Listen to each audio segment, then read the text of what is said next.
8 years ago, bounty hunter Ethan Cross lost everything when Apache raiders destroyed his family. Now hunting the most dangerous outlaw in Montana territory, he's about to discover that some people we mourn as dead are very much alive, and that the greatest enemy might be the one hiding in plain sight. But when love returns from the grave, will it heal old wounds or tear open new ones? Hit that like button and subscribe for more tales of second chances and impossible reunions in the untamed West. The bounty hunter who found his lost love in the arms of his greatest enemy. The morning mist clung to Silver Falls like the ghost of forgotten dreams, wrapping the mountain town in a shroud of gray that seemed to whisper secrets from the past. Dr. Ethan Cross, though he hadn't used that title in 8 years, rode his black gelding down the muddy main street, his weathered face scanning every shadow, every doorway, every window for signs of danger. At 35, Ethan carried himself like a man who had seen too much death and learned to dance with it daily. His dark hair showed premature silver at the temples, and his brown eyes held a kind of weariness that came not from age but from loss. The star-shaped scar on his left temple caught the pale morning light, a permanent reminder of the day his world ended and his new life began. Most people in Silver Falls saw a bounty hunter when they looked at Ethan Cross. They saw the twin Colts worn low on his hips, the way his hands never strayed far from the gun butts, the careful way he positioned himself in any room so that his back was always to a wall. They saw a man who tracked killers for money and brought them back dead more often than alive. What they didn't see was the slight tremor in his hands when he was under stress, or the way he avoided looking at blood when he could help it. They didn't know that Ethan Cross had once saved lives instead of taking them, that he had been one of the finest field surgeons in the Union Army before the world taught him that some wounds never heal. 8 years. 8 long years since the Apache raid that killed his wife, Lena, and daughter, Grace. 8 years of hunting bad men across the territories, telling himself it was justice when he knew it was just another way of running from the ghosts that haunted his sleep. But Samuel Blackwood wasn't just another outlaw on a wanted poster. Blackwood was different, special. The man who had built the most successful gang in Montana territory, yet never killed a woman or child. The outlaw who robbed banks and trains, but somehow always left witnesses who spoke of his courtesy, his strange code of honor. The bounty on Blackwood's head was $5,000, enough money to let Ethan disappear somewhere warm and try to forget the taste of Montana winters. Enough to finally stop running and start the slow, difficult process of learning to live again. The trail had led him here to Silver Falls, a mining town perched precariously on the edge of the Continental Divide. According to his sources, Blackwood's gang had been seen in the area, and more importantly, someone was providing them with medical supplies. Someone with knowledge of surgery and battlefield medicine. That someone Ethan suspected was the town's mysterious healer, a woman named Maria Santos, who had appeared 3 years ago with no past and no explanations. A woman who spoke perfect English but claimed to be Mexican, who could set bones and stitch wounds with the skill of a trained physician, yet had no formal credentials. A woman who, according to the locals, was under the protection of Samuel Blackwood himself. Ethan tied his horse to the rail outside Sullivan's saloon and stepped onto the wooden sidewalk, his boots ringing against the planks with a sound like distant gunshots. The early hour meant the streets were mostly empty, just a few miners heading to work and shopkeepers opening their doors to another day of barely scraping by. "You'd be the bounty hunter." The voice came from the shadows beside the saloon, low and gravelly, tinged with the accent of the Deep South. Ethan's hands moved instinctively toward his guns, but stopped when he saw the speaker clearly. Sheriff Tom Miller was a big man, gone soft around the middle with gray whiskers and tired eyes that had seen too much of human nature's dark side. His badge was tarnished, his gun belt well worn, but there was something solid about him that Ethan recognized and respected. "Word travels fast in small towns," Ethan said. "Fast and usually wrong," Miller replied, stepping into the pale morning light. "But not this time." "You're here about Blackwood?" It wasn't a question. Ethan nodded slowly, studying the sheriff's face for signs of corruption or fear. He'd seen plenty of both in lawmen who had to deal with organized gangs, but Miller's eyes held only resignation and a kind of weary honesty. "He's here. Was, probably still is, somewhere up in the mountains. This town's been under his influence for about 2 years now." Miller spat into the mud, a gesture of disgust that seemed directed at himself as much as the situation. Can't say I'm sorry to see someone finally come callings about it. You've tried to bring him in. Miller's laugh was bitter as winter wind. Me and what Army Blackwoods got 15, maybe 20 men up there. They're all of them loyal as hunting dogs. And this town, he gestured at the shabby storefronts and empty windows. Half the people here owe their lives to Maria Santos, and they know she's under Blackwood's protection. They're not inclined to help a bounty hunter if you catch my meaning. Ethan caught his meaning perfectly. It was the same story he'd encountered in a dozen towns across the territory's fear and gratitude, creating a wall of silence around outlaws who were smart enough to buy loyalty instead of simply demanding it. Tell me about this Maria Santos. Something flickered in Miller's eyes, surprise, maybe a recognition. Now that's interesting. You know something about her. I know she's supplying Blackwood's gang with medical care. I know she appeared in town with no past and skills that don't match her story. And I know that where outlaws have a pet doctor, that doctor usually knows things that can help a man track them down. Miller was quiet for a long moment, studying Ethan with the calculating gaze of a man trying to decide how much truth to share. Finally, he made his decision. Maria's special. I won't lie about that. She saved more lives in this town than I can count, including my own grandson when he came down with the fever last winter. Whatever secrets she's carrying, they haven't hurt anybody here, except for the fact that she's helping criminals. Maybe. Miller's tone suggested he wasn't entirely convinced. Or maybe there's more to this than you understand. Blackwood's not your typical outlaw cross. And Maria, well, Maria's not your typical anything. Before Ethan could ask what that meant, a commotion broke out at the far end of the street. Shouts, the sound of running feet, and underneath it all, a child's scream of pain and terror.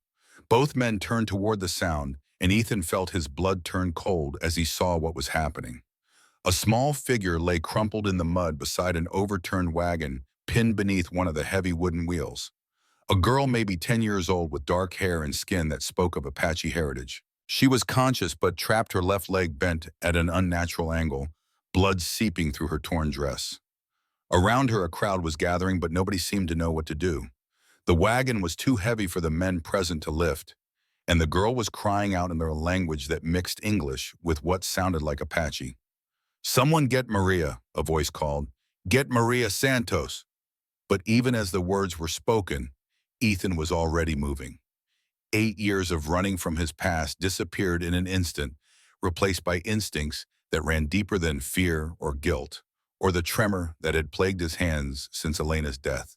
He pushed through the crowd, dropped to his knees beside the trapped girl, and for the first time in 8 years, Dr. Ethan Cross returned to the world.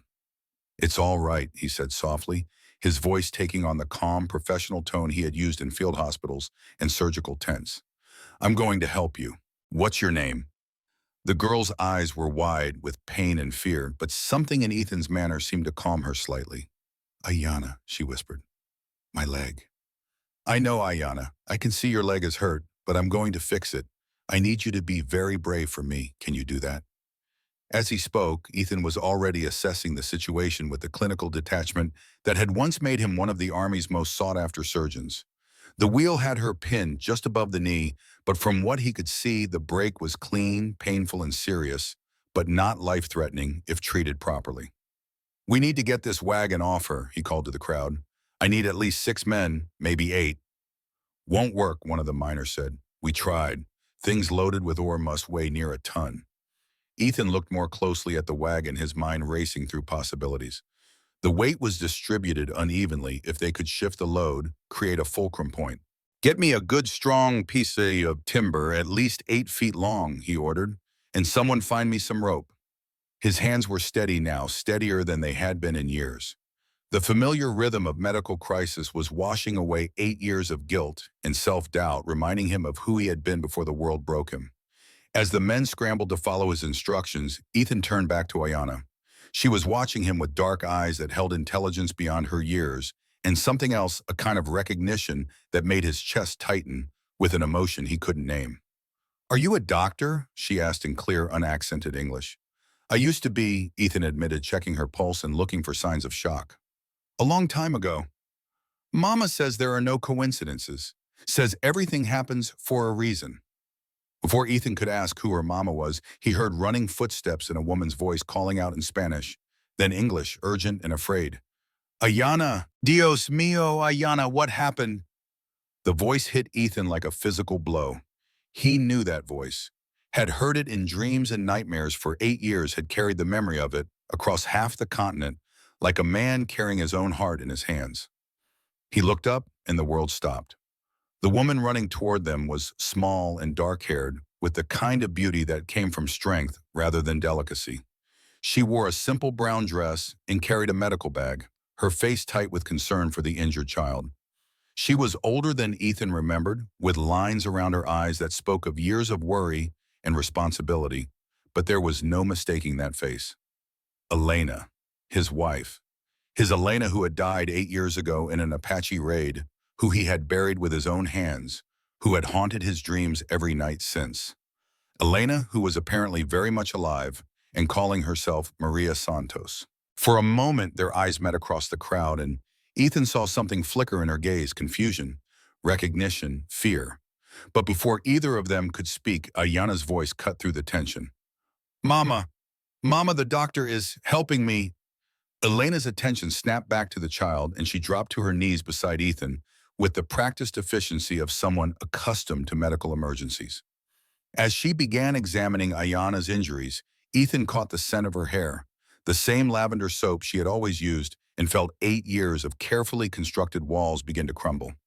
Compound fracture of the tibia, Elena said, her voice clinical and professional. We need to get her out from under this wagon immediately, but carefully. Any sudden movement could cause additional trauma. She spoke as if she didn't recognize him, as if the man kneeling beside her wasn't the husband she had married, the father of the child they had lost. But Ethan could see the slight tremor in her hands, the way she avoided looking directly at his face. I've got men bringing timber and rope, Ethan said quietly. We can use leverage to lift the wagon enough to slide her out. Good, that's good thinking. Elena's voice caught slightly on the words, and Ethan saw her steal a glance at his face before looking away again. You seem to know what you're doing. I used to be a doctor. Before. The words hung in the air between them like a bridge across an impossible chasm. Elena's hands stilled for just a moment, and Ethan thought he saw tears gathering in her eyes. Before what? She asked softly. Before I lost everything. The men returned with the timber and rope, breaking the moment before Elena could respond. For the next 20 minutes, Ethan and Elena worked together with the smooth coordination of partners who had done this before, who knew each other's methods and rhythms as well as their own. Together, they supervised the careful lifting of the wagon. Together, they slid Ayana free from her prison. Together, they carried her to what Ethan assumed was Elena's medical clinic, a small building behind the general store that had been converted into a surprisingly well-equipped treatment room. And through it all, neither of them spoke about the impossible fact that they were working side by side 8 years after Elena had died in Ethan's arms. As Elena began preparing to set Ayana's broken leg, the little girl looked up at Ethan with those two wise dark eyes and smiled. Thank you, doctor, she said. Mama always says that angels come when we need them most. I think you must be my angel today. Ethan felt his throat close up. There was something about this child, something that tugged at his memory in ways he couldn't quite understand. The shape of her face, perhaps, or the way she held her head when she was thinking. Your mama sounds like a very wise woman, he managed. Ayana nodded seriously. She is. She knows about angels because she used to be one herself before she came to live with us. Elena's hand stilled over her medical supplies. Ayana, mija, you need to rest now. Save your strength for letting Dr. She looked at Ethan questioningly. Cross, he said. Ethan Cross. Something passed across Elena's face at the mention of his name, pain recognition, something that might have been hope or might have been fear. Dr. Cross and I are going to take good care of you, she finished, but you need to be very still and very brave. As they worked to set and splint Ayana's leg, Ethan found himself stealing glances at Elena, cataloging all the ways she was the same and all the ways she was different. The scar on her forehead that hadn't been there before. The way she moved with slightly more caution, as if she had learned to be wary of sudden movements. The Spanish words that slipped into her speech as natural as breathing, but her hands were the same. Gentle, skilled, sure. the hands that had once traced his face in the darkness of their bedroom, that had delivered their daughter Grace into the world, that had tried so desperately to stop the bleeding on that terrible day 8 years ago. There, Elena said, finally stepping back from Ayana's now splinted leg. That should hold. She'll need to stay off it for at least 6 weeks, maybe 8. Will I be able to dance again? Ayana asked, her voice small and worried. Elena smiled, and the expression transformed her face, making her look more like the woman Ethan remembered. You'll dance again, mija, I promise. As if summoned by the mention of promises, the clinic door opened and a man stepped inside. He was tall and lean with iron gray hair and the kind of weathered face that spoke of years spent under the open sky. His clothes were travel-worn, but well-made, and he carried himself with the easy confidence of someone accustomed to command. Samuel Blackwood. Ethan had seen the wanted poster often enough to recognize the face, but seeing the man in person was different. There was something in Blackwood's eyes, a kind of weariness, that Ethan recognized from looking in mirrors that didn't match the description of a hardened criminal. Maria, Blackwood said, his voice gentle with a concern. I heard about Ayana. Is she? She'll be fine, Elena assured him. Dr. Cross here helped me set her leg. She was very lucky. Blackwood's gaze shifted to Ethan, and something passed between the two men. Recognition calculation, the kind of sizing up that happened when predators met on neutral ground. Dr. Cross, Blackwood said slowly. That's an interesting name. I knew a Cross once years ago, a Union surgeon who patched up half the army at Gettysburg. You wouldn't happen to be related to him, would you? Ethan felt Elena's eyes on him, saw the way her face had gone pale at Blackwood's words. Somehow this outlaw knew about his past, about his service in the war. The question was how much he knew and what he planned to do with the information. That would be me, Ethan said carefully, though I haven't practiced medicine in some years. No, Blackwood said, still studying Ethan with those calculating eyes. No, I imagine you haven't. Not since the raid. The words hit Ethan like a physical blow. Elena gasped, one hand flying to her mouth, and Ayana looked back and forth between the adults with growing confusion. What raid? She asked. What are you talking about? Nothing, mija, Elena said quickly. Mr. Blackwood misspoke. Dr. Cross, perhaps we should discuss your fee for helping with Ayana's treatment. It was a clear dismissal, but Ethan wasn't ready to leave. Not when he had finally found Elena alive. Not when there were so many questions that needed answers. I don't charge for medical care, he said. Never have. How noble, Blackwood said, and there was something in his tone that suggested he knew exactly how much that nobility had cost Ethan over the years. Maria, might I have a word with you, privately?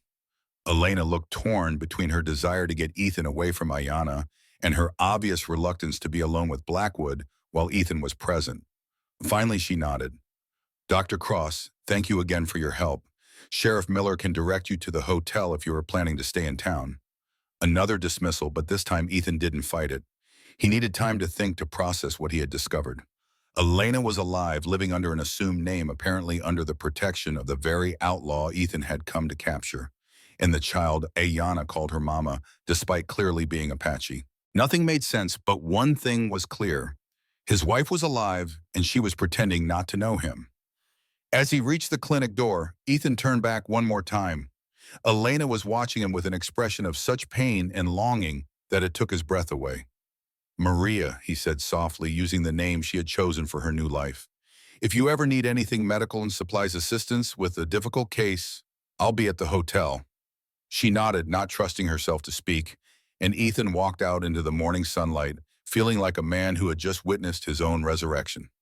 Behind him, through the thin walls of the clinic, he heard Ayana's young voice asking the question that was echoing in his own mind. Mama, who was that man? And why did you look at him like you were seeing a ghost? Elena's answer was too quiet to hear, but Ethan didn't need to listen to know what she was feeling. He was feeling the same thing, the impossible hope that maybe, just maybe, some wounds could heal after all. But first he needed to understand how his wife had come to be under the protection of Samuel Blackwood and why she was pretending to be dead to the world that had once been her home. The hunt for answers was just beginning, and Ethan had the feeling it was going to be more dangerous than tracking any outlaw he had ever pursued. Because this time his own heart was the quarry, and 8 years of careful numbness was no match for the simple, devastating truth that Elena was alive.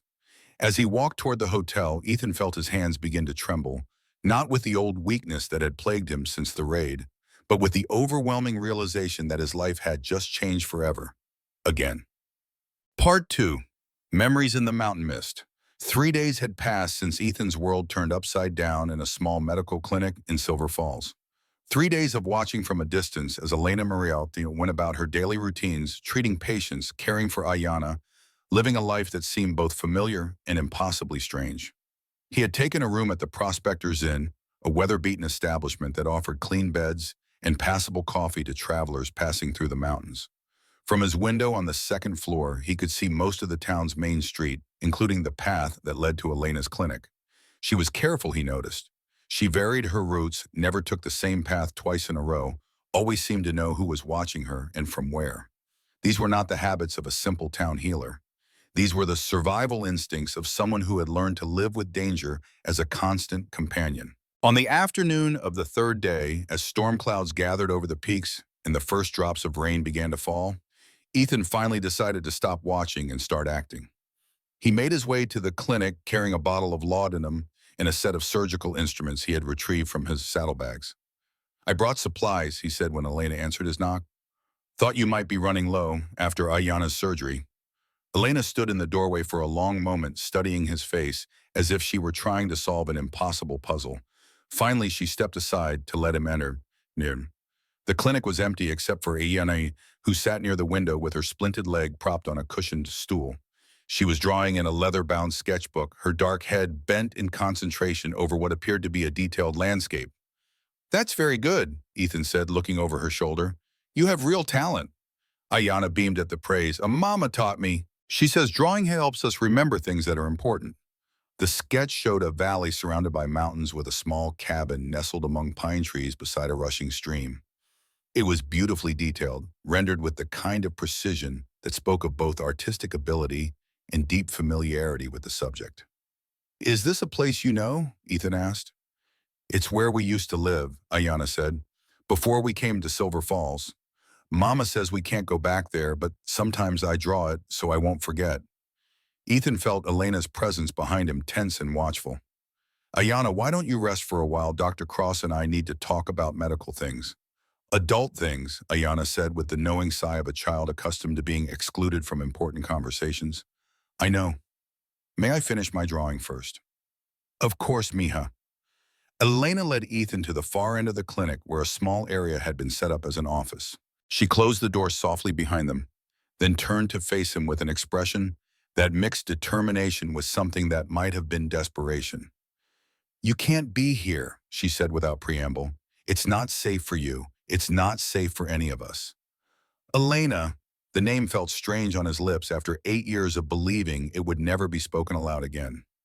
"It's really you." For a moment, her carefully constructed facade cracked, and Ethan saw the woman he had married, the woman he had loved, with every fiber of his being. Then the walls came back up stronger than before. "My name is Maria Santos. Elena Cross died 8 years ago in an Apache raid." "No." Ethan stepped closer and Elena backed away until she was pressed against the wall. "No, she didn't. She's standing right here in front of me, alive and breathing, and trying to convince me that I'm seeing ghosts." "You are seeing ghosts." Elena's voice rose, then dropped to a whisper as she remembered Ayana in the next room. "You're seeing what you want to see, what you need to see, but Elena Cross is dead, and you need to accept that and leave." "Why?" Ethan's own voice was rough with emotion. "Why are you doing this? Why are you pretending not to know me? Do you have any idea what these 8 years have been like?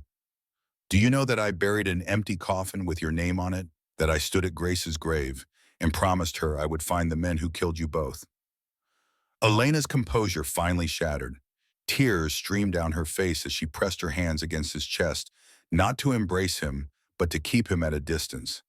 "Because if I'm Elena Cross, then I'm the woman who got her daughter killed. I'm the mother who couldn't protect her own child. I'm the wife who failed her husband so completely that he spent 8 years hunting ghosts for revenge." Her voice broke on the last word. "Maria Santos doesn't carry that burden. Maria Santos can help people without destroying them." Ethan caught her hands in his, feeling the familiar calluses from her medical work, the small scar on her thumb from where she had cut herself while learning to whittle. Elena, what happened that day? Tell me what really happened. For a long moment, she was quiet, gathering the strength to revisit the worst day of both their lives. When she finally spoke, her voice was barely above a whisper. They came at dawn. The Apache war party, 30, maybe 40 warriors. They surrounded the house before we knew they were there. You were at the fort consulting with the colonel about his gout. She smiled bitterly at the mundane detail that had saved his life. Grace and I were alone. Ethan closed his eyes, remembering that morning, the routine consultation that had kept him overnight at the fort. The guilty relief he had felt at getting away from the house, from the growing tension between him and Elena about moving to a safer location. I hid Grace in the root cellar, Elena continued, told her to be quiet no matter what she heard, no matter how long I was gone. Then I went out to face them. You what? Ethan's eyes snapped open. Elena, you could have been killed. I should have been killed. That was the plan. Draw them away from the house, lead them in the opposite direction from where Grace was hiding. Elena's voice grew stronger, more certain. But their war leader, he wasn't what I expected. What do you mean? Elena pulled away from him, moving to the small window that looked out over the mountains. He spoke English, perfect English, with a military bearing. And when he looked at me, he didn't see an enemy. He saw a woman in trouble and something in him. She shook her head. He told me later that I reminded him of his sister who had died in a cavalry raid 3 years earlier. Their war leader was Samuel Blackwood. It wasn't a question. Ethan could see the truth in Elena's posture, in the way her hands trembled slightly as she spoke. He wasn't leading Apache warriors, Elena said quietly. He was leading survivors, men and women, children, who had lost everything to the cavalry, to land grabbers, to people like... She trailed off, unable to finish the thought. People like us, Ethan said, white settlers who took their land. The raid wasn't about killing settlers. It was about rescuing Apache children who had been taken by the cavalry children who were being held at Fort Davidson. Samuel was trying to find them to bring them home to their families. The pieces began to fall into place in Ethan's mind, forming a picture that was completely different from what he had believed for 8 years. But something went wrong. Everything went wrong. Elena's voice was thick with old grief. While Samuel was talking to me, trying to convince me to take Grace and leave the territory before things got worse, another group attacked the house. Not Apache white men dressed as Apache, led by a cavalry officer who wanted to make it look like an Indian raid. The Wolf, Ethan breathed. Elena turned to stare at him. How do you know that name? Because I've been hunting him for 8 years. Lieutenant William Hayes, the bastard who turned killing into an art form and blamed it on the Apache. Ethan's hands clenched into fists. He's the one who really killed Grace. Grace didn't die that day. The words hit Ethan like a physical blow. He stared at Elena, certain he had misheard, but the pain in her eyes told him everything he needed to know. What? Grace didn't die in the raid. She was injured, badly hurt, but she was alive when Samuel found her in the root cellar. I was unconscious, thought dead by Hayes and his men. Samuel, he saved us both. He got us away from there, found medical help, kept us alive. Ethan felt the world tilting around him. 8 years of grief, 8 years of rage and guilt, and self-destruction based on a lie. Where is she? Where's Grace? Elena's eyes filled with tears again. You met her 3 days ago. She calls herself Ayana now. She doesn't remember being Grace Cross. The trauma, the head injury, the doctor said her memory might come back eventually, but it's been 8 years. She's Apache now in every way that matters to her. The clinic felt too small, too airless. Ethan found himself struggling to breathe as the implications crashed over him like an avalanche. Ayana, the child with the 2 wise eyes who called Elena Mama. The little girl whose face had tugged at his memory in ways he couldn't understand. His daughter, his Grace, alive and safe and completely unaware that he was her father. She doesn't know, he managed. She doesn't remember. There's a difference. Elena's voice was gentle now, filled with the compassion that had made him fall in love with her all those years ago. She was 4 when it happened, Ethan. Young enough that new memories could overlay the old ones. Samuel's people took her in, loved her, gave her a place in their tribe. She became Ayana, which means eternal blossom in Apache. She's happy. But she's my daughter. Yes, she's our daughter, but she's also theirs now, and forcing her to remember a past that nearly destroyed her. Elena shook her head. I won't do that to her. I can't. Ethan sank into a chair, overwhelmed by the rush of emotions that threatened to tear him apart. Joy that his family was alive. Rage at the years that had been stolen from them. Fear of what this knowledge meant for all of them. Hayes thinks you are both dead, he said finally, and we need to keep it that way. He's not just a rogue cavalry officer anymore, Ethan. He's become something worse. Territorial governor of Montana with connections in Washington and enough power to destroy anyone who threatens him. Elena sat across from him, her face grave. If he finds out we're alive, if he discovers that there are witnesses to what he really did that day, he'll kill you both. He'll kill all of us, including you for being in the wrong place at the wrong time. Late Elena reached across the small space between them, her fingers barely brushing his. That's why you have to leave. That's why you have to forget you found us and go back to your life. What life? Ethan laughed bitterly. You want me to go back to hunting outlaws for money, back to drinking myself to sleep every night, to forget the nightmares, back to being half a man, because I thought the other half was buried in Montana territory. I want you to be safe. I want my family back. They sat in silence for a long moment, the weight of 8 lost years hanging between them like a chasm that neither knew how to cross. Outside, the storm was gathering strength, rain pattering against the window with increasing intensity. Finally, Elena spoke. She draws them sometimes, the memories she can't quite reach. Faces, places, moments that feel familiar but don't quite make sense to her. She gestured toward the door where Ayana sat with her sketchbook. Last week, she drew a man's hands performing surgery. She couldn't explain why, but she said the hands felt safe. My hands. Your hands. Some part of her still remembers her papa, even if she doesn't understand what the memories mean. Elena's voice was soft with wonder and pain. Children are resilient, but they don't forget love. Not completely. A soft knock on the door interrupted them. Mama, the rain is getting louder. May I come in? Elena quickly wiped her eyes and opened the door.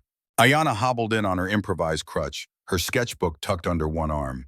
The storm sounds big, she said, settling into a chair near the adults. Will Dr. Cross be able to get back to the hotel safely?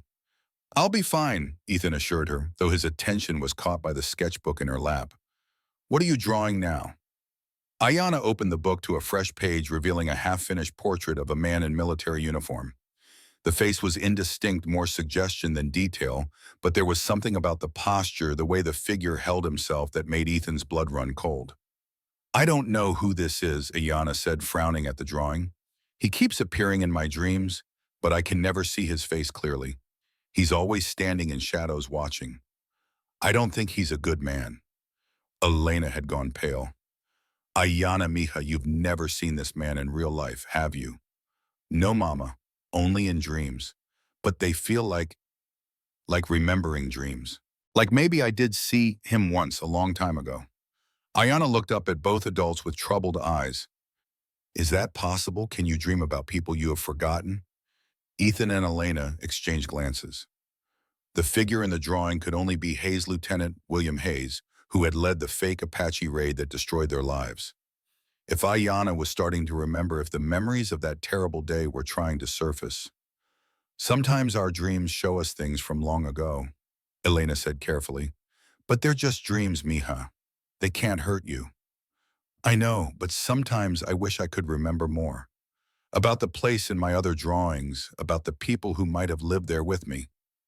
Ayana's voice was wistful. Do you think everyone has a before place somewhere they lived before they came to where they are now? Yes, Ethan said quietly. I think everyone has a before place. And sometimes, if we're very lucky, we get to go back to it. Even if it's different than we remember. Even then. Ayana smiled, and for a moment Ethan could see his daughter Grace shining through the Apache child she had become. The same curiosity, the same gentle wisdom that had made him so proud when she was small. I would like to see my before place someday, she said. Maybe when my leg is better, Mama and I can travel there. Elena's eyes filled with tears she couldn't shed. Maybe, mija. maybe someday. Thunder rolled across the mountains and the rain began to fall harder. Through the window, Ethan could see that the streets of Silver Falls were already turning to mud, and the normally placid creek that ran through town was beginning to rise. You should stay, Elena said suddenly, until the storm passes. It's not safe to travel in weather like this. It was the first time she had asked him to stay for any reason, and Ethan felt a warm flicker of hope in his chest. If you're sure it won't be an imposition, it won't be. And besides, Elena's voice grew softer, more like the woman he remembered. We have years to catch up on, years of stories to tell. As the storm raged outside, the three of them settled in the clinic's small sitting area. Elena prepared coffee and simple meal from her limited supplies, while Ayana entertained them with stories of life in Silver Falls and the various characters who made up the town's population. Mr. Henderson at the general store has a cat named Shakespeare who can do arithmetic, she reported seriously. Well, simple arithmetic. And Mrs. Murphy claims her husband's ghost still helps her with the bakery, which is why her bread is always perfect. And what do you think about that? Ethan asked, fascinated by this glimpse into his daughter's personality. I think people believe what they need to believe to make sense of the world, Ayana said with the matter-of-fact wisdom of someone much older than 10. Mrs. Murphy makes excellent bread, and if she thinks her husband's ghost helps, then maybe he does. Who are we to say what's possible? Elena caught Ethan's eye over Ayana's head, and he saw his own amazement reflected in her face. This was their daughter grown wise and thoughtful and kind, despite everything that had been taken from her. As the evening wore on, Ayana began to yawn the pain medication Elena had given her, making her drowsy. Elena helped her to a small bed in an alcove off the main clinic, tucking her in with the practiced care of a loving mother. Good night, Dr. Cross, Ayana called sleepily. Thank you for helping with my leg. I dreamed about Dr. Hands before, but I never thought I'd meet the real ones. When Elena returned from settling their daughter for the night, she found Ethan standing at the window staring out at the storm with an expression of such profound loss that it took her breath away. She's remarkable, he said without turning around. You've raised an extraordinary child, Elena. We've raised her, Samuel and his people, myself, even the town of Silver Falls. She belongs to all of us now. Elena joined him at the window close enough that he could feel the warmth of her body. But yes, she is remarkable. She's the best of both worlds, the analytical mind she inherited from you and the intuitive wisdom of the Apache people who saved her. I've missed so much. We've all missed too much. That's what happens when the world breaks apart the way ours did. Elena was quiet for a moment, then continued. But missing something doesn't mean it's gone forever. Sometimes it just means we have to find a new way to have it. Ethan finally turned to look at her, seeing his own pain reflected in her eyes. Is that what you want, to find a new way to have what we lost? I don't know if what we had can ever be recovered. Too much has changed. Too much has happened. Elena's voice was barely above a whisper. But I know that seeing you again, working beside you to help our daughter, it reminded me of who I used to be, who we used to be together. And who was that? Elena smiled, and for the first time in 3 days it reached her eyes. People who believed that love was stronger than loss. People who thought that healing was always possible, given enough time and care. I still believe that, Ethan said, reaching out to touch her face with trembling fingers. I've spent 8 years trying not to believe it, but seeing you alive, seeing Grace. Elena, I still believe that some wounds can heal. She leaned into his touch, her eyes closing as if she were drinking in the contact she had denied herself for so long. My name is Maria now. I've been Maria Santos for 3 years, ever since Samuel brought us here. Elena Cross. She exists only in the past. Then I'll learn to love Maria Santos, Ethan said simply, if she'll let me. For a moment, Elena allowed herself to imagine it. A future where they could be a family again, where Ayana could know her father, where the wounds of the past could finally begin to heal. But reality intruded like the storm outside, cold and unforgiving. Hayes is still out there, she said, stepping away from his touch. He's still in power, still dangerous. And there are others, people who profited from the lies about that raid, people who built their fortunes on stolen Apache land. If they find out we're alive, then we make sure they don't find out. We're careful, we're smart, and we protect each other. Ethan's voice grew stronger, more determined. I'm not losing you again, Elena. I can't survive that twice. And what about your bounty hunting? What about the life you've built? What life tracking killers across the territories, sleeping in fleabag hotels, drinking away the memories every night? Ethan shook his head. That wasn't a life. That was just a very slow way of dying. Elena studied his face in the lamplight, seeing the man she had married beneath the scars and lines that 8 years of grief had carved there. He was older, harder marked by loss in ways that would never fully fade. But underneath it all, he was still Ethan Cross, the man who had chosen healing over harm, who had believed in the possibility of making the world better one patient at a time. Samuel will be coming back soon, she said finally. He'll want to know why you're really here, what you intend to do now that you've found us. I'll tell him the truth, that I came here hunting a bounty, but I found something more valuable than money. He won't trust you easily. Samuel has good reasons to be suspicious of anyone from our old life. Then I'll have to prove myself worthy of that trust. Ethan moved closer to her again, but didn't try to touch her. Elena Maria, I know I can't just walk back into your life and expect everything to be the way it was, but I'm asking for a chance to be part of whatever new life you've built here. Outside, the storm was beginning to weaken, the thunder moving off into the distance. But inside the clinic, another kind of storm was just beginning, the slow, careful process of learning to trust again, to hope again, to believe that some dreams really could rise from the ashes of nightmares. Stay tonight, Elena said softly. We'll talk more in the morning when the sky is clear and we can think without the sound of thunder. And then we'll see what's possible. But Ethan, she looked at him with eyes that held 8 years of caution and hard-won wisdom. Whatever happens between us, Diana's safety comes first. Her happiness, her peace of mind, that's more important than anything else. I understand. She's our daughter, but she's also her own person now. Whatever we do, it has to be what's best for her. Elena nodded, satisfied that he truly understood the complexity of their situation. There's a spare room upstairs. It's not much, but it's dry and warm. As Ethan gathered his things and prepared to retire for the night, Ayana's sleepy voice drifted from her alcove. Mama, is Dr. Cross going to stay and help you with the clinic? Elena and Ethan looked at each other, both hearing the hope in their daughter's voice. We're still talking about that, mija, Elena said gently. Now go to sleep. Everything will be clear in the morning. But as Ethan climbed the narrow stairs to the spare room, he wondered if anything would ever be truly clear again.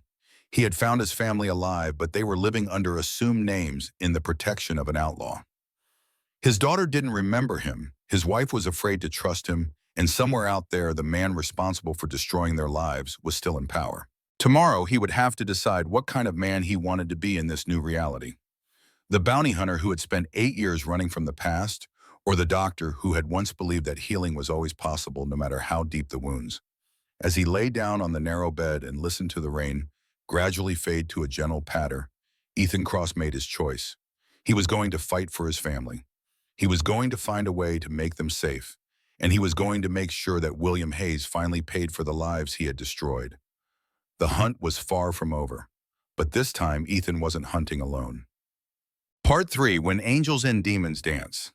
Samuel Blackwood returned to Silver Falls 2 days after the storm, riding at the head of a small group of men who moved with the easy coordination of soldiers rather than outlaws. Ethan watched them from his hotel window as they made their way through the town, noting how the townspeople's reactions ranged from respectful nods to genuine smiles of welcome. These were not people living in fear of their supposed oppressor. These were people greeting a protector. An hour later, Sheriff Miller appeared at Ethan's door with an invitation that felt more like a summons. Blackwood wants to talk, Miller said without preamble. Says he's got some things to discuss with the famous Dr. Cross. Famous? Miller's smile was grim. Word gets around in small communities, Doctor, especially when that word concerns a man who used to patch up Union soldiers and now makes his living hunting bounties. Blackwood's curious about what might bring such a man to Silver Falls. The meeting was arranged for sunset at the old mine shaft north of town, a location that offered privacy and multiple escape routes. Ethan arrived armed but not aggressive, his hands visible and his intentions peaceful. He found Blackwood waiting alone, seated on a fallen log, with the kind of relaxed alertness that marked a man comfortable with danger. Dr. Ethan Cross, Blackwood said by way of greeting, the surgeon who saved more lives at Gettysburg than any other man in blue. The husband and father who lost everything in an Apache raid that wasn't what it seemed. The bounty hunter who's been chasing ghosts across the territories for 8 years. You seem to know a lot about me. I make it my business to know about anyone who might pose a threat to the people under my protection. Blackwood's voice was calm, measured, but Ethan could hear the steel underneath. The question is, are you here as a doctor, a grieving father, or a bounty hunter? All three, I suppose. Ethan settled onto another log, maintaining distance but not hostility, though the priorities have changed somewhat since I arrived. Because you found your family alive. Because I found my family alive, Ethan agreed. Maria told me what really happened that day. About Hayes, about the fake raid, about how you saved them. Blackwood was quiet for a long moment, his eyes fixed on the mountains where the last light of day was fading into purple shadows. I've done things in my life that I'm not proud of, Doctor. But saving your wife and daughter, that wasn't one of them. That was just human decency. The law doesn't see it that way. There's a $5,000 bounty on your head. And you came here to collect it. I came here to collect it, Ethan admitted. Now I'm more interested in understanding why a man with your reputation has spent 3 years protecting my family. Blackwood's smile was sad and knowing. Because 8 years ago, I learned what it felt like to lose everything to William Hayes. Because your wife reminds me of my sister, who died in one of Hayes's Indian raids, along with her husband and 3 children. Because sometimes when the law fails to provide justice, good people have to create their own. The pieces clicked into place in Ethan's mind. You're not really an outlaw at all, are you? I'm an outlaw in the sense that I operate outside the law. But the things I steal, the banks I rob, the trains I stop. Blackwood reached into his coat and pulled out a leather portfolio thick with documents. All of them belong to Hayes and his associates.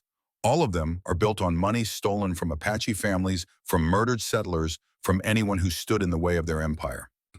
Ethan accepted the portfolio and began examining the documents by the fading light.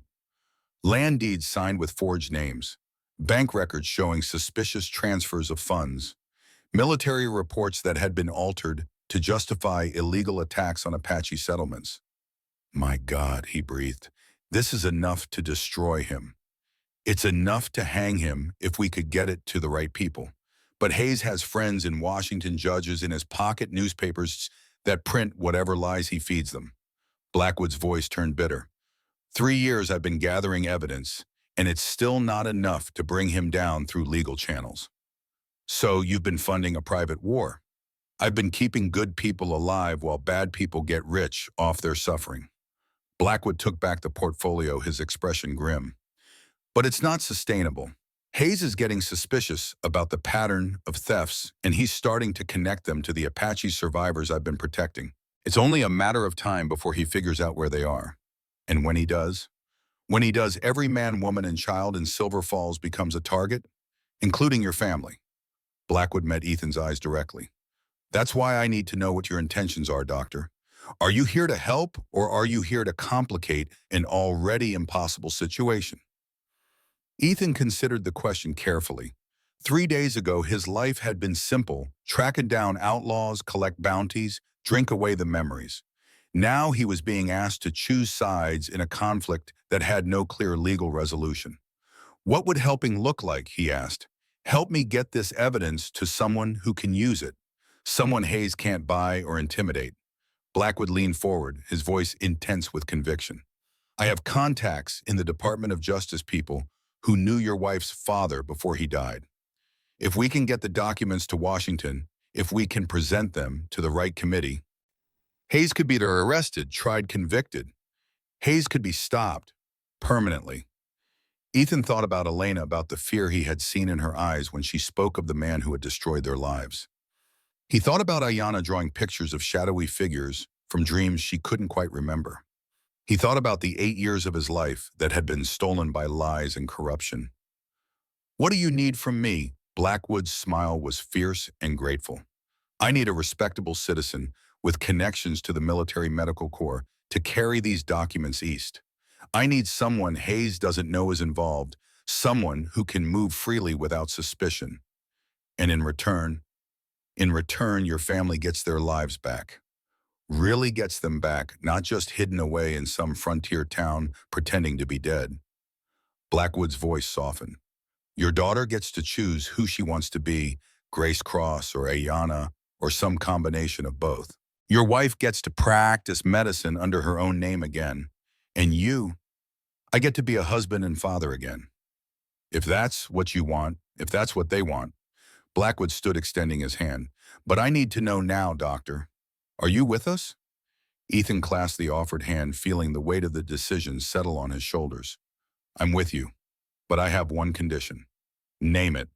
If this goes wrong, if Hayes comes after us before we can stop him, then my family's safety comes first. Elena and Ayana get out no matter what happens to the rest of us. Agreed.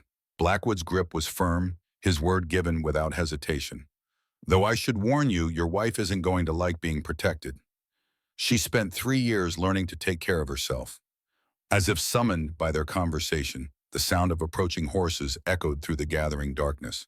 Both men turned to see Elena riding up the mountain trail, her medical bag secured to her saddle and determination written in every line of her posture. Samuel, she called as she dismounted, Miller said you were meeting with Ethan. I want to know what you're planning. Maria, Blackwood began, but Elena cut him off with a gesture. My name is Elena Cross, and I'm tired of hiding from it. She looked between the two men, her green eyes flashing with anger and resolve. I'm tired of pretending to be dead while the man who destroyed our lives grows richer and more powerful every day. If you're planning to go after Hayes, then I want in. Elena, it's too dangerous, Ethan started. It's too dangerous for me to hide in this town forever knowing that every day might be the one when Hayes discovers we're alive. Elena's voice was steady, controlled, but filled with 8 years of suppressed fury. It's too dangerous for Ayana to grow up believing she has no past, no real family, no choice in who she becomes. What are you saying? Blackwood asked gently. I'm saying that Hayes stole 8 years of our lives, and I want them back. All of them. Elena looked at Ethan with eyes that burned with the same fire that had made him fall in love with her. I want to practice medicine as Dr. Elena Cross again. I want our daughter to know who her father is. I want to stop running and start fighting. The evidence we have could destroy Hayes, Ethan said carefully. But getting it to the right people, making sure it's acted upon, that's going to require time planning and no small amount of risk. Then we'd better get started. Elena moved to stand between the two men, linking her arms through theirs, in a gesture that spoke of partnership, of shared resolve. Because I have a feeling that time is something we're running short of. As if her words had summoned it, the distant sound of gunfire echoed from the direction of Silver Falls. Single shots at first, then a rapid exchange that spoke of a firefight in progress. All three froze, listening to the violence unfolding in the valley below. Then Blackwood cursed and ran for his horse. That's coming from the clinic, he said. Someone's attacking the town. Elena was already mounting her horse, her face pale with terror. Ayana, I left her with Mrs. Henderson while I came to find you. If they're targeting the clinic. She didn't need to finish the thought. All three of them knew that if Hayes had discovered their location, if he was making his move now, then the little girl who had survived one attack 8 years ago was about to face another. They rode down the mountain trail at a pace that bordered on reckless, their horses' hooves striking sparks from the rocky path. Behind them, the portfolio of evidence against William Hayes bounced in Blackwood's saddlebags, 8 years of careful investigation that might prove useless if they were too late to save the child it was meant to protect. As they crested the final ridge and Silver Falls came into view, Ethan felt his blood turn to ice. The clinic was on fire, orange flames licking at the windows and roof. In the street before it, men on horseback were firing at the buildings, while townspeople huddled in doorways and behind overturned wagons. There, Elena gasped, pointing toward the general store. I can see Mrs. Henderson's window. There's a light, they might still be safe. But even as she spoke, a group of riders broke away from the main attack and headed toward the store. Their leader was a tall man in military dress, his bearing unmistakably that of a career soldier. Lieutenant William Hayes. No longer young, no longer just a lieutenant, but still radiating the cold authority that had made him so dangerous 8 years ago. He found us, Elena whispered. Not us, Blackwood said grimly. Me. This is about the robberies, the evidence we've been gathering. Hayes finally figured out the connection. He turned to Ethan and Elena with desperate urgency. You have to get Ayanna out of here, now while his attention is focused on finding me. What about you? Ethan asked. Blackwood's smile was sad and determined. I'm going to give him what he came for. Me. He reached into his saddlebags and pulled out the leather portfolio, thrusting it into Ethan's hands. Take this, get your family to safety, and when you get the chance, use it to destroy him. Before either Ethan or Elena could protest, Blackwood spurred his horse down the hillside, riding straight toward the chaos in the town center. His voice rose above the gunfire, clear and commanding. Hayes, William Hayes, I'm here. Let's finish this. The effect was immediate. The random violence stopped as Hayes's men turned toward this new target. For a moment, the street fell silent, except for the crackling of flames.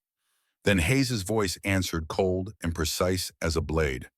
Samuel Blackwood, I've been looking forward to this conversation. Ethan and Elena used the distraction to circle around the town, approaching the general store from the back. The building was dark except for a single candle flickering in an upstairs window, Mrs. Henderson's signal that she and Ayanna were safe for now. They dismounted in the alley behind the store, moving with the careful stealth of people whose lives depended on not being seen. The back door was unlocked, and they slipped inside to find Mrs. Henderson waiting for them with a shotgun in her hands and terror in her eyes. Thank God, she whispered. I saw the riders coming and got Ayanna upstairs, but they've been circling the building. I think they know someone's here. Where is she? Elena asked. Hiding in the storeroom. Poor child's been as silent as the grave, but I can see she's terrified. Mrs. Henderson led them through the darkened store toward a narrow staircase. She keeps asking for you, asking if the bad man from her dreams is finally real. They found Ayanna huddled in the corner of the small storeroom, her sketchbook clutched against her chest like a shield. When she saw Elena, she flew into her arms with a sob of relief. Mama, I saw him! The shadow man from my pictures, he's real and he's here. Ayanna's voice was high with fear and confusion. Mrs. Henderson said we had to hide, but I don't understand why. What does he want? Elena held her close, meeting Ethan's eyes over their daughter's head. The moment of truth had arrived, the choice between maintaining the protective lies that had kept Ayanna safe and trusting her with at least part of the dangerous reality they all faced. Ayanna mija, Elena said gently. Do you remember how we've talked about the before times, about the life you might have had before you came to live with me and Samuel? Ayanna nodded, her dark eyes wide and trusting. The man you've been dreaming about, the shadow man, he's from those before times. He's the reason we've had to hide, the reason we couldn't go back to the place in your drawings. Is he the one who hurt me before? Ayanna's voice was small but steady. Yes, he hurt a lot of people, including you, and Elena looked at Ethan silently, asking permission. Ethan knelt down so that he was at eye level with his daughter. 8 years of wondering, 8 years of grief came down to this moment. Including your papa, he said softly. The man whose hands you drew in your pictures. The doctor who taught you to be brave and curious and kind. Ayanna stared at him for a long moment, her young mind working to process this revelation. Then slowly she reached out to touch his hands, tracing the lines of his palms with one small finger. I dreamed about these hands, she whispered. They were always helping people, always gentle. Are you really my papa? I'm really your papa, and I've been looking for you for a very long time. Tears ran down Ayanna's cheeks, but she was smiling. I knew you felt familiar. I knew there was something about your eyes. She threw her arms around Ethan's neck, holding him with the fierce intensity of a child who had found something she hadn't known she was missing. The moment of reunion was shattered by the sound of boots on the stairs. Heavy, deliberate footsteps that spoke of men who were no longer concerned about stealth.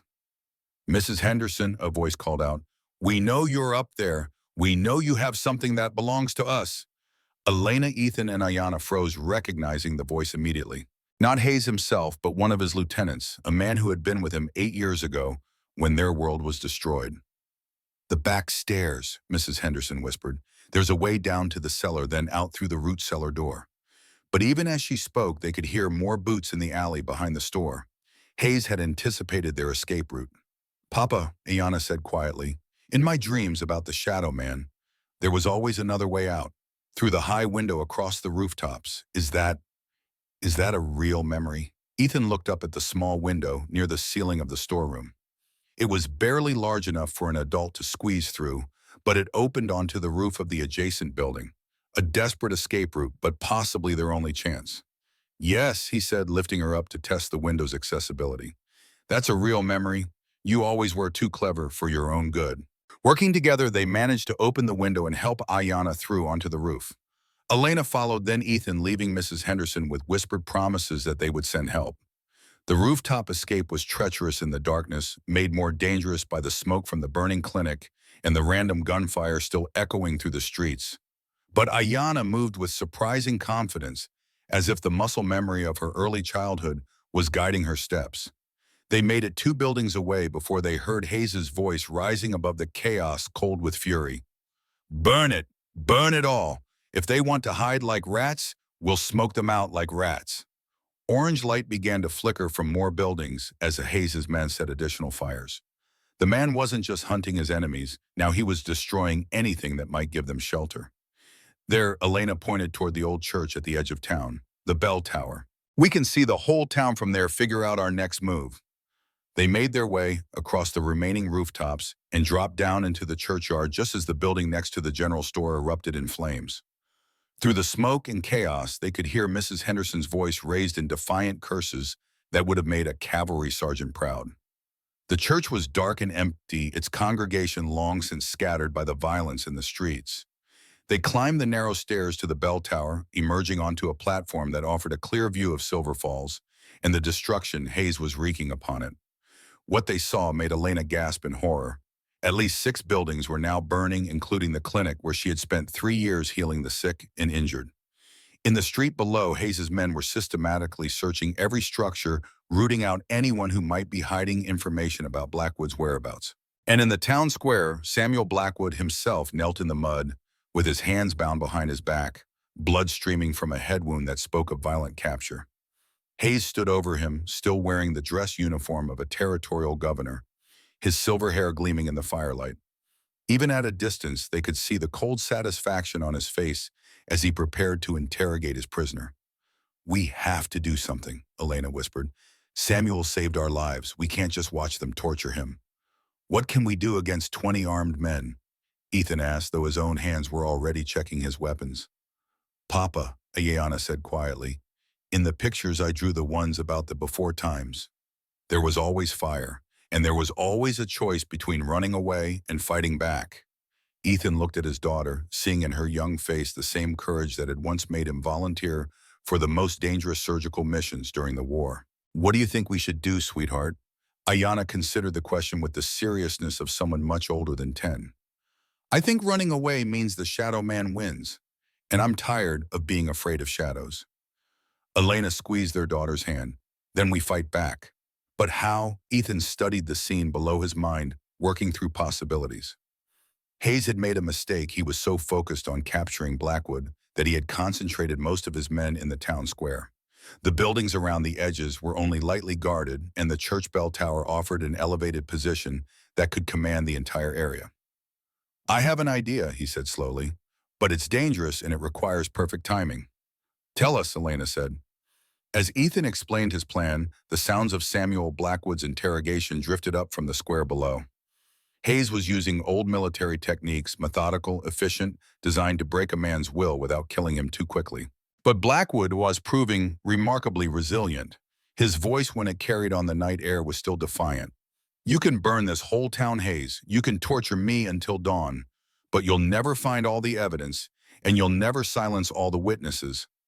The truth has a way of getting out no matter how many people you kill.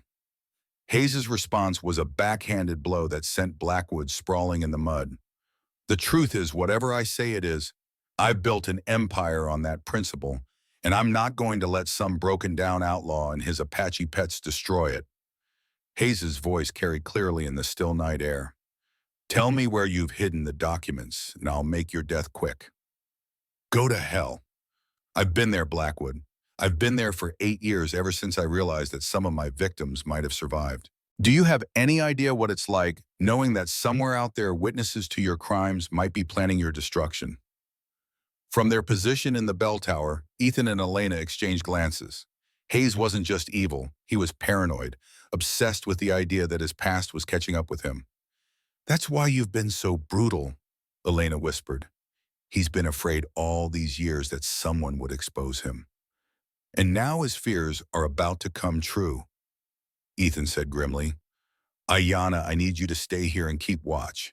If this goes wrong, if Mama and I don't make it back, you ring that bell as loud and as long as you can. Someone will come to help you."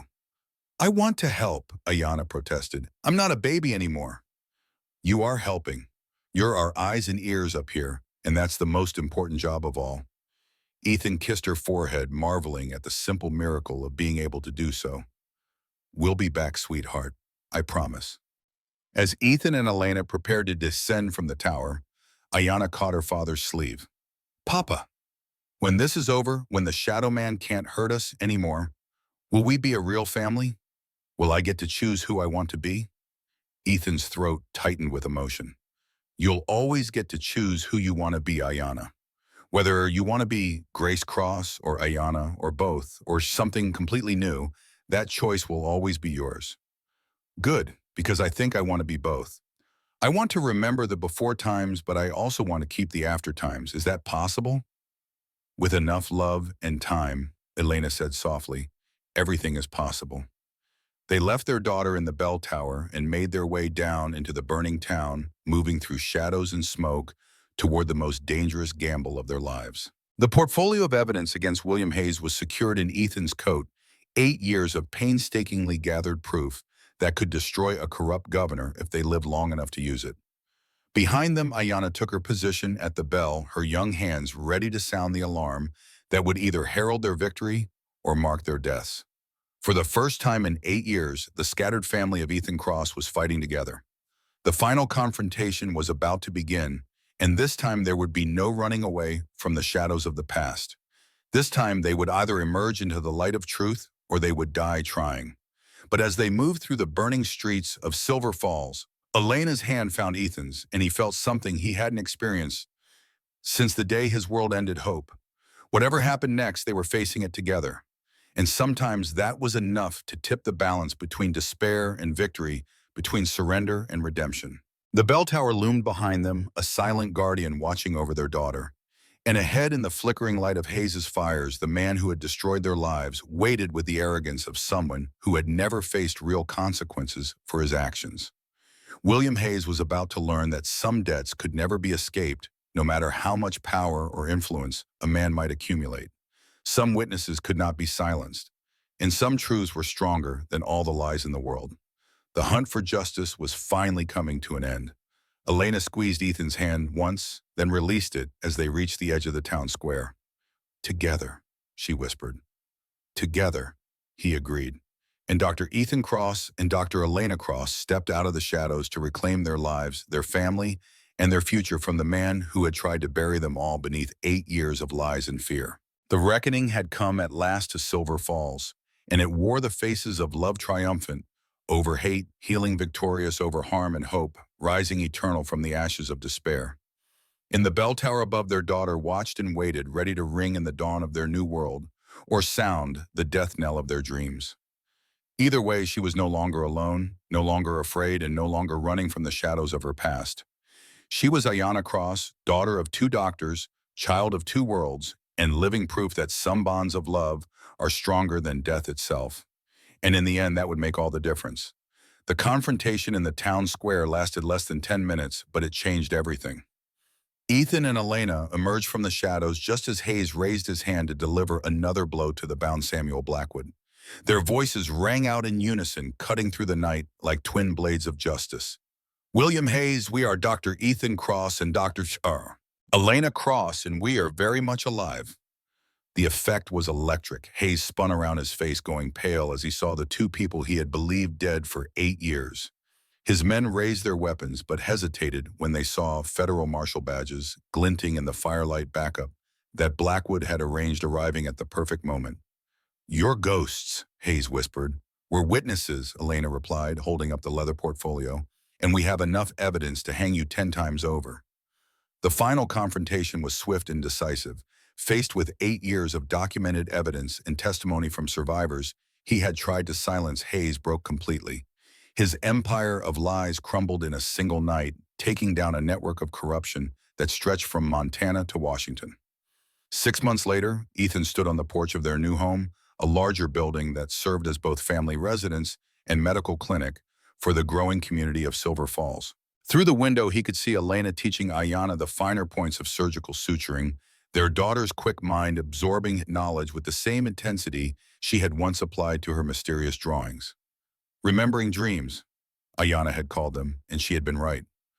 Over the months following Hayes' arrest, her memories had slowly returned, not as traumatic flashbacks, but as gentle recollections that added depth to the person she had become. She was Grace Cross and Ayanna, both a bridge between worlds, comfortable in her dual identity. Papa, she called from inside the clinic, Mrs. Murphy's cat needs stitches again. She got into a fight with a raccoon. Ethan laughed, remembering the first day he had met this remarkable child who had grown wise beyond her years.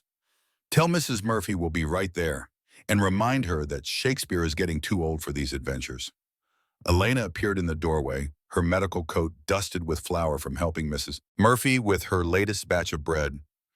Some things never change, she said, smiling at the familiar routine of small-town life. Some things do, Ethan replied, pulling his wife close and marveling at the simple miracle of being able to do so. We change. We heal. We learn that even the deepest wounds can close if given enough love and time. In the distance, a rider approached Shomil Blackwood, now legally cleared of all charges, and working as a federal liaison for Apache affairs. He had become family, the uncle that Ayanna adored, and the friend that Ethan and Elena trusted with their lives. Ready for another day of impossible surgeries and miraculous recoveries, Elena asked, her green eyes bright with the same fire that had first captured Ethan's heart. With you, I'm ready for anything. And as the sun rose over Silver Falls, painting the sky in shades of gold and hope, Dr. Ethan Cross and Dr. Elena Cross walked hand in hand into their clinic, where their daughter waited to help them heal the world one patient at a time. The shadows of the past had finally given way to the light of truth, and love had proven once again that it was indeed stronger than death, more powerful than fear, and capable of healing even the most broken of hearts. Some stories end with bullets and bloodshed. This one ended with stethoscopes and sutures, with laughter in place of tears, and with a family reunited not just by chance, but by the unshakable belief that hope once kindled can light the way through any darkness. The end.